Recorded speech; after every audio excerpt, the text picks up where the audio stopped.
Ses places de concert s'arrachent sur internet, TikTok ne parle que de lui, mais derrière le costume et les hits, l'histoire de Pitbull, enfant de réfugié cubain devenu star mondiale, est celle d'un combat pour la survie, l'identité et le rêve américain. Voici 7 choses que vous devez absolument savoir sur lui. 1. De son vrai nom Armando Cristian Pérez, il est un enfant de réfugié politique ayant fui Cuba dans les années 60 et 70 après l'arrivée de Fidel Castro au pouvoir. Sa grand-mère était une révolutionnaire castriste et sa tante une prisonnière politique à Cuba. Un héritage familial qui a beaucoup marqué l'artiste né à Miami. En 2009, Pitbull rend hommage à ses parents et à tous les Cubains immigrants dans son titre Across the Water. 2. L'enfance de Pitbull n'était pas simple. Une mère addicte à la cocaïne, un père devenu trafiquant de drogue qui a abandonné sa famille, le jeune Armando va suivre les pas de son père, ce qui déplaît à sa mère. Elle le vire du foyer familial. Pitbull finit en famille d'accueil où il perd son espagnol, décide d'arrêter de vendre de la drogue et de reprendre ses études. Pitbull explique que sans l'éducation de sa mère, il aurait certainement fini tué ou en prison. Cette expérience lui inspirera le titre Dear Mama.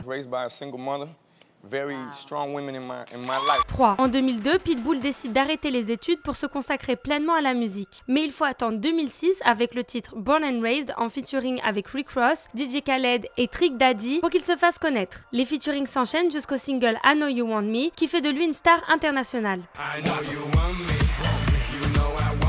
4. Malgré certaines de ses paroles accusées de faire l'apologie du viol et ses clips où la représentation des femmes est encore très sexiste, Pitbull se présente comme un artiste engagé. Dans Daddy's Little Girl, il retrace le parcours de vie de sa mère et condamne les viols et les violences conjugales. Pitbull s'exprimera aussi sur la politique aux États-Unis comme sur la mixtape American War contre la guerre en Irak.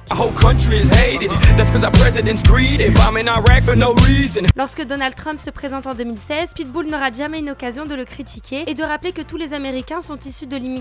Yo no soy político, yo soy músico, pero más que nada soy latino, porque Donald Trump no puede ser presidente.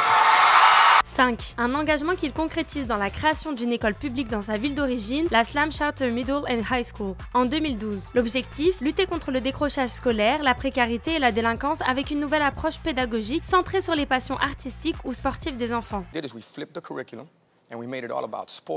You don't have to be a superstar athlete, and to be honest with you, you might not want to be a superstar athlete. You're still involved with what you love. Depuis, 13 autres écoles fondées sur le même modèle et financées par Pitbull ont vu le jour dans le reste du pays. Au total, 7000 enfants étudient gratuitement grâce à la Slam Foundation. 6. Grand fan de l'American Dream et ouvertement anticommuniste, Pitbull explique que son nom de scène représente symboliquement son parcours de vie et sa personnalité. Le chanteur affirme s'être toujours battu et n'avoir jamais abandonné malgré les nombreuses difficultés qu'il a connues dans sa vie. Work hard, we take full advantage of the American dream and the opportunity, and then we end up with a Hollywood star on the block. 7. Son style vestimentaire mythique, avec costume et ses chemises, reflète sa philosophie de vie et son ascension sociale, et lui permet aussi de se démarquer des autres rappeurs de la scène américaine des années 2000. Ce costume fait écho aussi à son image de businessman de la musique et à ses origines cubaines. La communauté cubaine est connue dans sa ville d'origine Miami pour porter une grande attention à leur style vestimentaire.